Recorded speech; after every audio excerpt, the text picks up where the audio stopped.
Good day everyone. I am RaymartM Villanueva from BS Cream 2B, and today I will be reporting about To the Young Women of Malolos. To the Young Women of Malolos, in this novel, Dr. Ceresal opened our mind and eyes from what happened in the years of Spaniards. Women of Malolos is very brave. They fight for their rights and for their own goods, also to protect their native land.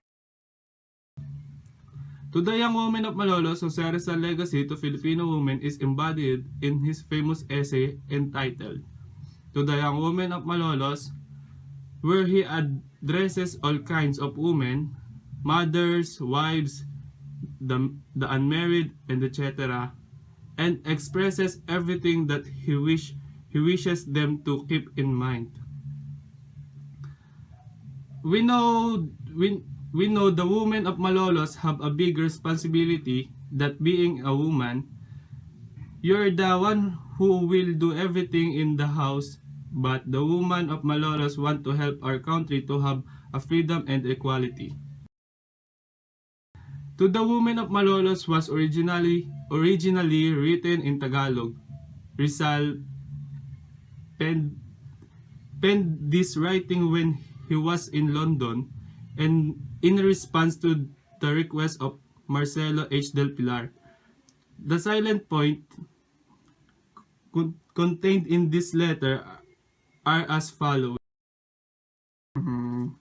Number 1, the rejection of the spiritual authority of the friars. Not all of the priests in the country that time embodied the true spirit of Christ and his church. Most of them were corrupted by worldly desires and used worldly methods to effect change and force discipline among the people. Number 2, the defense of private judgment. Number 3, qualities Filipino mothers need to possess, as in evidenced by the portion of his letter. Rizal is greatly concerned of the welfare of the Filipino children and the homes they grow up in. Number 4, duties and responsibilities of Filipino mother to their children. Number 5, duties and responsibility of wife to her husband. Filipino women are known to be submissive, tender, and loving. Rizal states in his portion of his letter how Filipino women ought to be as wives in order to preserve the identity of the race.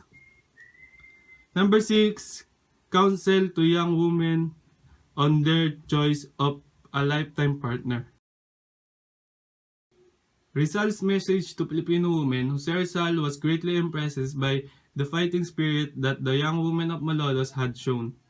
In his letter, he expressed great joy and satisfaction over the battle they had fought.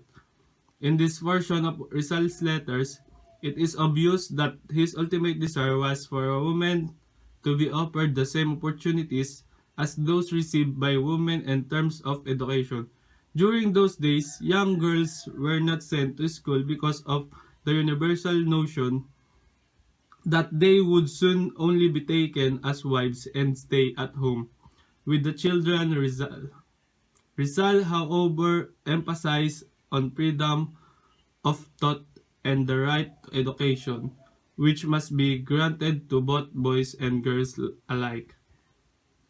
The letter to the woman of Malolos wakes the Filipinos' mind, especially to all mothers. They knew that every woman have a power to be a model to their children, and they can be a responsible person.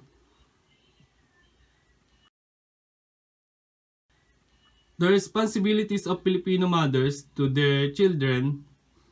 Rizal stipulates a number of important points in this portion of his letter to the young women of Malolos. The central idea here, however, is that whatever a mother shows that to her children is what the children will become also.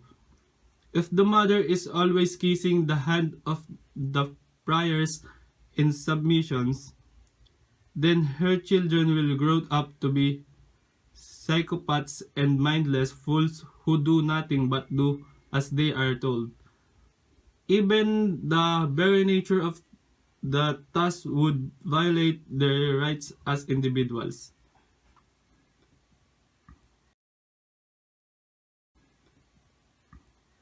Qualities mothers have to possess.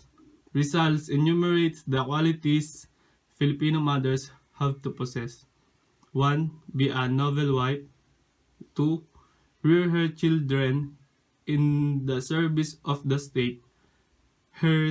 Rizal gives reference to the woman of Sparta who embodied this quality.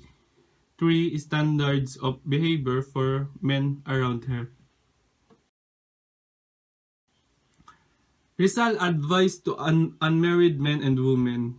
Jose Rizal point out to unmarried women that they should not be easily taken by appearance and looks because this can be very deceiving.